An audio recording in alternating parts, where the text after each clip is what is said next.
That's kind of amazing. Oh, so yeah. I think that was a bit of a vine. I mean, it's like the wood in our house. We're down in the raised bed garden today with a small project, one that we're quite interested in tackling, but it's going to be relating to something that we did a couple of years ago. So in the spring of 2022, we built these raised beds out of old dead pine trees that we rescued from a friend's property. We screwed them all together into various different shapes and sizes and filled them up with a bunch of old logs and sticks and leaves and twigs and all sorts of other organic material that we have piled up around the place. And then we topped them off with compost and planted all sorts of delicious vegetables inside. One of the beds, we put some hardware cloth on the bottom as a vole protection, and it did really well, but we didn't do that on all the others. So we're going to fix some of that today. We're going to work on this small raised bed here, and it's also going to give us the opportunity to have a look at what happens to logs and sticks and leaves and twigs over time in the bottom of a raised bed. And then when we've done all of that, we'll be sowing some carrots and some parsnips in here.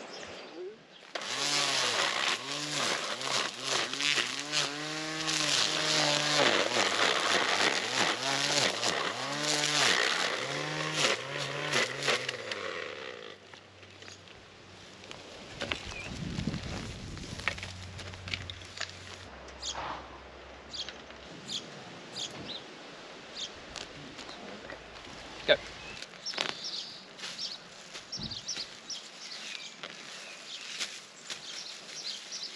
Let me get a bucket. Just use this big one for now. Yeah.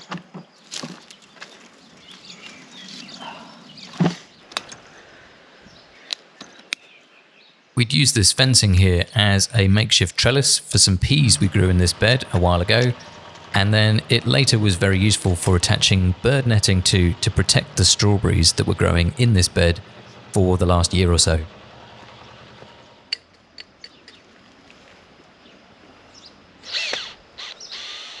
was just some bark. I'm actually impressed that that didn't snap.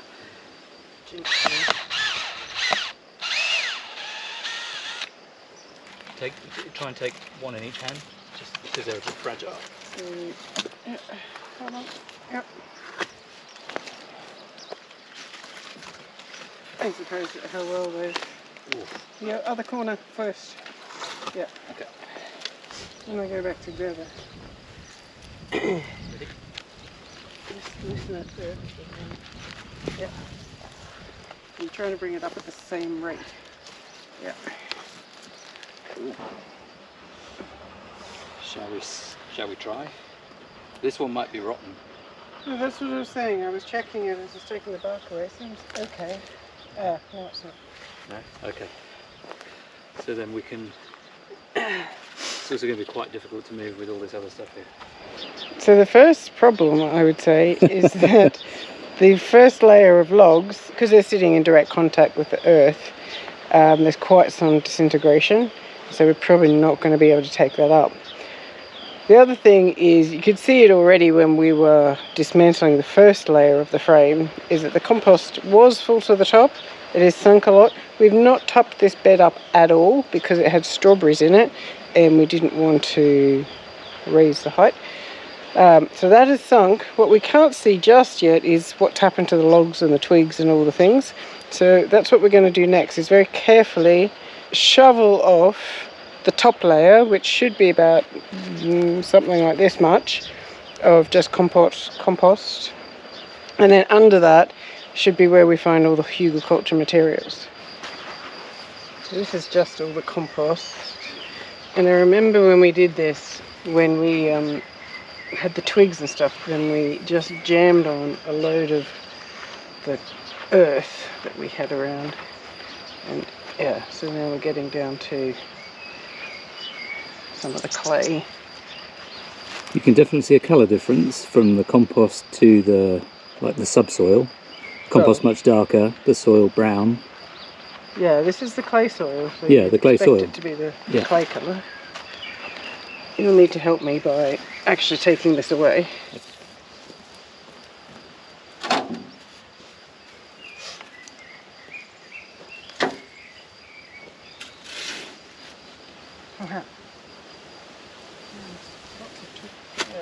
Oh yeah, I hit something solid there. Exactly.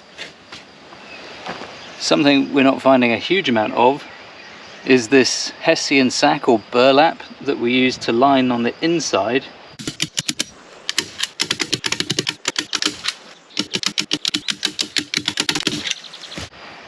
I remember last time we tried some like weed membrane or weed fabric, but it was horrible plasticky stuff, so we quickly took it out and replaced it with this natural material, which of course has decomposed because it's natural. So there are some little bits left in here, but there's not a huge amount, so we may have to get some more to line this before we refill it. Just line it with cardboard, I think. Or just use cardboard, much easier and fewer holes.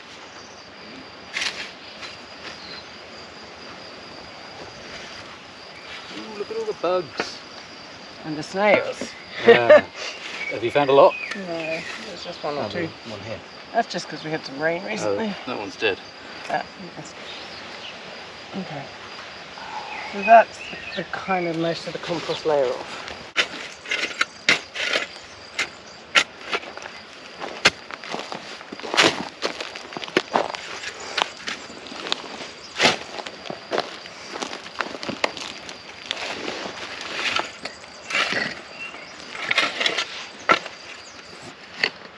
I mean, I would be very surprised if there's nothing in here because... What's it been? 2 years? 2 years, yeah.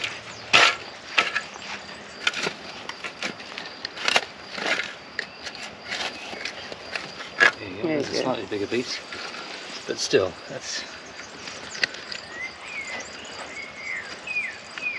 I mean, they were proper sticks and branches, I think. So there's a slightly larger one there, but look at how it's quite broken down. Oh yeah. I mean, we've also made bark. Yeah. And a sponge apparently. I mean, look at that. That's just. And that's the whole point of it. Yeah, exactly. So it worked. Wow. Yeah. Whew. I mean, it was a proper branches before, and they're just. Wow. Yeah. That's kind of amazing. I mean, 2 years is some time, but not a huge amount of time. No, Here's another bit. What was it, Self-Sufficient Mark? I think he did his after 3 or 4 years maybe. Oh, was it? Yeah, but he had put much bigger logs in, like big tree trunks and stuff. Probably a good idea, because... Yeah, because they break down it seems, and there's not much left in here. Well, we knew that they would break down, we just didn't really know to what extent. Yeah. I mean, I'm finding a few chunks. Yeah, but not many. they're no longer branches. I mean, look at this. Yeah. Just pieces. I mean, it's like the wood in our house. I mean, I would have no problem putting something like that back in there. Yeah, no, that's fine, but it's things like this. Oh, so yeah. I think that was a bit of a vine. Yes. And they're pretty tough. Sturdy, yeah, and that's still pretty much in pretty good nick. I mean, well, sort of. Yeah, sort of. Fascinating. Yeah, more vine. So are you able to kind of take this top layer again and just put it in that wheelbarrow? Yeah, that's what I'll try and do. And really we just need to take out the bigger pieces that would prevent a carrot from being able to go down. Yeah. But what it's also telling me is next time we make some raised beds is to dig down, fill it with Hügelkultur. Yeah, I think that's a much better approach. It keeps the moisture in there. It'll be slightly slower to decay. In fact, our lovely friends did the same thing, didn't they? Yes. I mean, there we go. Some bigger bits, and on your shovel. Yeah, a little bit. Okay, some more big stuff. Okay, so it's not like it's all disappeared. No, it's just some of it is broken down into pieces like this, and pieces like this, and then some of the bigger pieces are still intact, which you would expect, right? Yeah, you would. We need somewhere more to put this, hey? You can just pile it up here, perhaps. Something that we had lime on or something, yeah. It's definitely this vine that has survived, isn't it? Yeah. I don't know what else we put in here, though, to be honest. So Look at the video.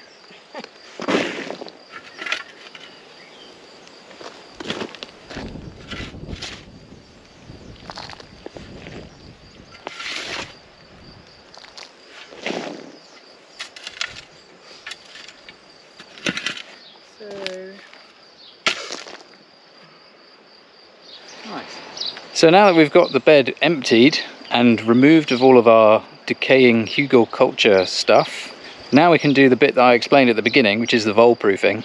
The bit that I think I forgot to explain at the beginning is why we were having to remove all of the Hügelkultur as well as doing the vole proofing. And it's simply because we want to put root vegetables in here, carrots and parsnips, and we don't want them to grow down and then hit a whole load of wood and decaying vines and rocks and clay and stuff like that and end up being too wonky or splitting and stuff like that. So we're going to vole proof this, but we're not going to put the Hügelkultur in. I think for future raised beds we'll definitely do the Hügelkultur again, but probably dig down so that it's a little bit further below the surface where we might be planting things, and then we'll get the best of both worlds. Does that sound about right? Yeah. Difficult end. Oh yeah. And you can measure out how much you need. I mean, width-wise it looks almost perfect. Yeah, width-wise it is. So if we were to imagine that this was over here, I'm just putting it here so that I can hold it in place. But if we do it like this... Yes, I think that makes a lot of sense. I'm going to staple that there. Oh yeah, here. Yeah. Yeah, that one. Yep. Inside, so it comes inside of the posts. So what do you think about that width? Yeah, that's pretty much bang on. Yeah.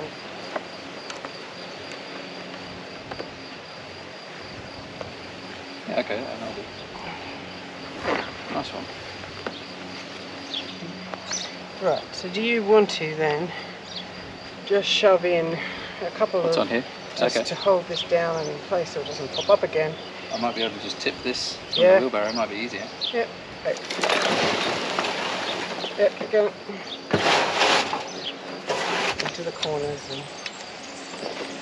Yep, perfect. Try munching your way through that, voles. Well, I don't know that they've ever come up into this raised bed anyway, but... It's not the point. Prevention is much easier than cure. Well, you say that, but I'm more of a... I know what you are. Lazy gardener, we call them. Well, with everything, I'm ignore it for as long as humanly Yes. possible until it becomes an actual problem, and then maybe do something about it. So this is the more tight corner. Okay, yeah. And it just kind of goes right back into place, hey?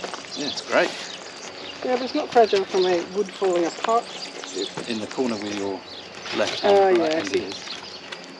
Yeah. Let's go. All the way to the top. And more, perhaps. Yeah, like mound it to that. Yeah. Can I get my corner on first? Yeah, you go. That was much easier than I was expecting. I mean, I originally had planned to dig down to put the Hügelkultur back in the bottom, but we'll call this an experiment to see if it works, and then for future ones we'll do that. The one thing that we are going to modify slightly is because we know that we're going to put carrots and parsnips in here, and they prefer a sandy soil to a clayey soil. We're going to add in a load of sand that we've got left over from some deliveries ago. Plastering, I think. Yeah, not a lot, but just enough that the clay that's in here doesn't get waterlogged and compacted. And just mix that in, or maybe even just layer it in. Yeah, that's a good idea. And we're going to fill it all the way to the top so that when it does sink a little bit, it doesn't sink too much, because a carrot's, what, that long? Well, Yeah. it's not about the length, my love. You say that. Let's fill this back up. And stick some carrots in. Stick some carrots in. Yeah.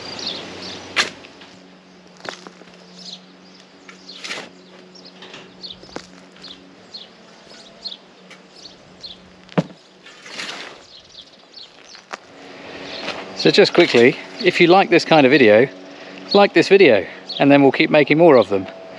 If you don't like this kind of video, hit the dislike button twice, so we know how much you don't like it. Do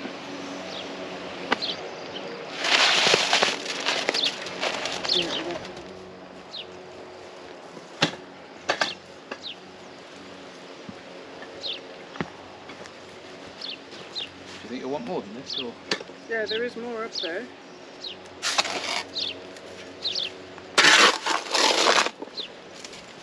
quite a lot of sand.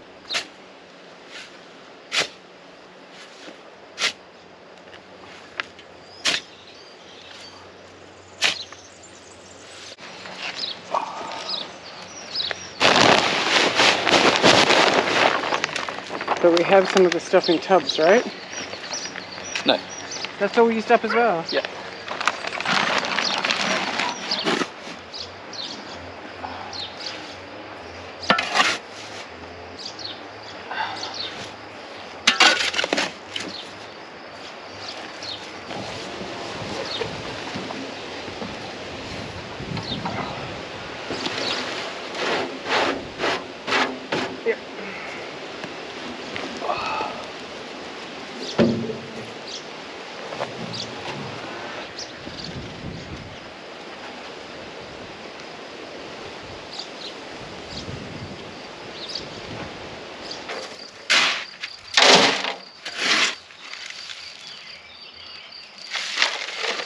I was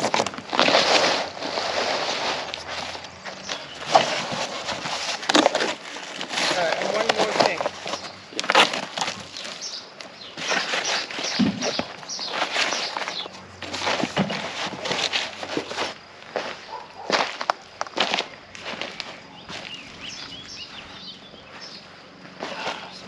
One of those all the way up to the top. yeah.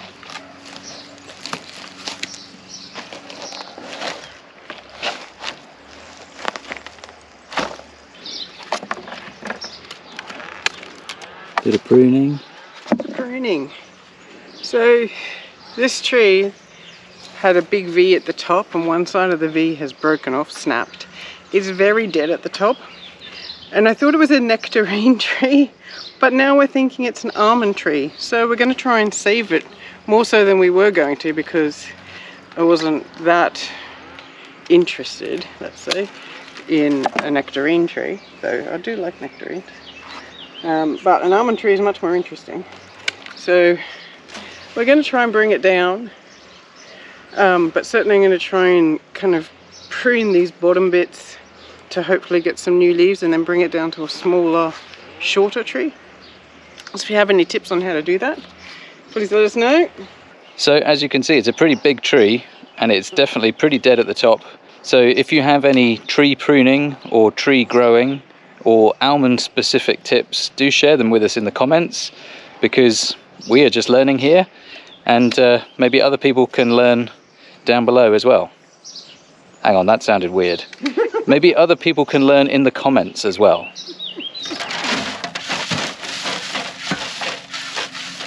I'll just hold this piece down.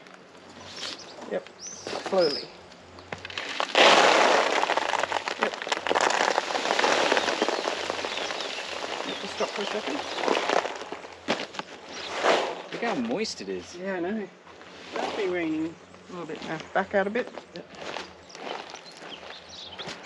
Yep, go there. Yep, perfect.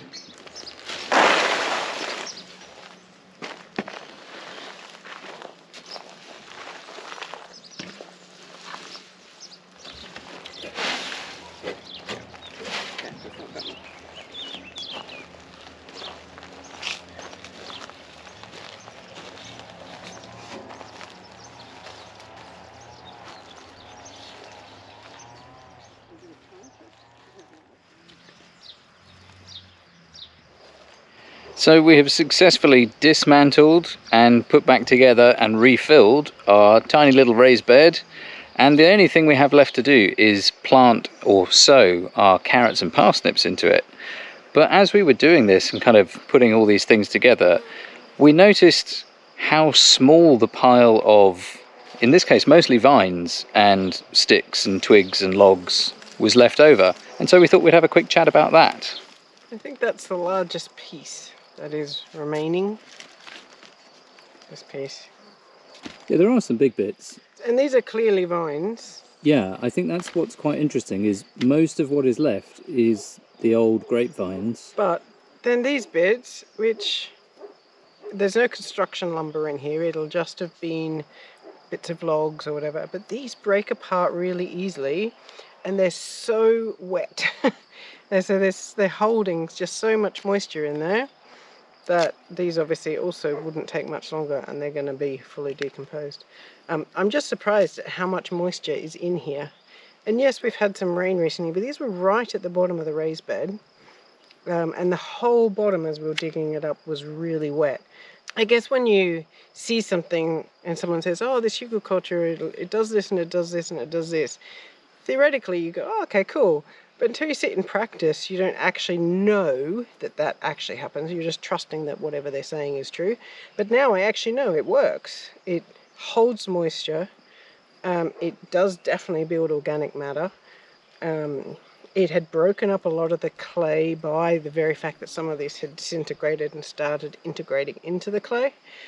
So many bugs. So yeah, I'm really happy. And now I know that this will work in all the future raised beds that we're going to make. But yeah, it's really interesting. Oh, my legs. Shall we clear all this decomposed crap out the way and sow some seeds? Yeah, and so we'll save this for... Another raised bed. Yeah, which we're hoping to add a couple this year, so they will just get put aside for that. So what have we got seeds-wise? Carrots. These are actually carrots from a packet from the UK. 2020 apparently. They were packed in. Should still be fine. They've been stored. And some parsnips. Again, I think we bought these a couple of years ago. Yeah, we did. But unopened. Unopened. They should be fine. So 2 rows of each, and then we'll see what happens. Cool. First question, do we want to go Yes, I think we're going to go this east-west way. or north-south? So most of the sun that gets is the morning sun. Okay. Yeah, maybe this way. I don't know. So we'll do one there, one there, one there, one there, ish. About that, right? Yeah, those two are a bit too close together compared, but I don't think it's really enough. Okay. Go there, yep. So a couple of drills. And do we want to alternate? Carrot, then parsnip, carrot, then parsnip? Why not? Just for Let's do it. visual. Also, then we'll have one type that is close to an edge and one Exactly. type that's close to Exactly. an edge. That's, It's all very scientific. yeah, it's not. No, it's not. So, if you do the parsnips, Yeah, I could probably manage that. these seeds are excellent. There's no spacing information on this packet. Shall I look it up? Yep. So, this is very uncomfortable. Plant rows 12 to 18 inches apart. Whatever. Why is everything in inches? Most of the world What's uses that? the metric 30 system. centimeters? Overseed parsnips, then thin to 3 to 6 inches. That is about 75 to 100 centimeters. No, millimeters. I was going to say that. Okay. Maybe they just do the same. So this is how Kevin Epic Gardener says to do them. Oh yeah. I mean, he does say just tap rather than Sure. shake like I am. And the same thing, and then you just thin. These are crazy. They look more like I know. coriander seed that have been flattened by a rolling pin or something. I'm going Oh for yeah, the, that works much better. I mean, this is definitely overseeding. Yeah, I like that. I'm doing the old sprinkle technique. Hand sprinkle. I don't know if you can see those. They're kind of funny looking. I've never seen a parsnip seed before. Fascinating. Hopefully that's in shot somewhere. We've got loads of these, so I'll just chuck a few more in. This is just an experiment, remember? Always.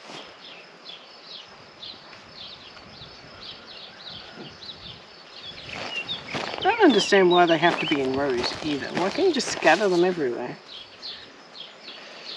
Excellent question. And why do they need to be so far apart? I think for the greenery, to make sure it gets enough light. But I don't know, I'm just guessing. Tell us, people, why do they need to be so far apart? A carrot's only going to take up this much space to grow. So we need to water and then put boards on. Yes.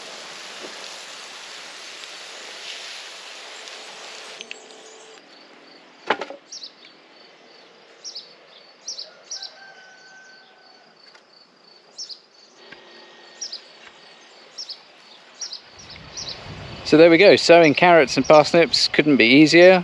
A couple of drills, a few seeds, and then a tip that we had from, I think, one of you lovely people, was because the germination time for carrots and parsnips is so long, I think it's 7 to 14 days in the case of carrots and 14 to 30 days in the case of parsnips, you need to keep the seeds moist that whole time, or as much as possible. And so we've successfully tried this technique before, where you put a board or a plank or could be a piece of cardboard, something like that, something that's not going to degrade too quickly, but something that's going to hold the moisture underneath so that the seeds can stay moist until they germinate. I feel like I said moist too many times then, but I think you get the idea. Anyway, we are done with our raised bed experiment, revisit, undo, redo, whatever you want to call it. Thank you for joining us. We'll see you in the next video. Bye for now. Can you say bye? Bye. Have you started on the next project already? Yes. And what is this project? Loofahs are going in. Ooh, exciting. Stay tuned for a future exciting episode. Or maybe not so exciting. Well, we'll let them be the judge of that.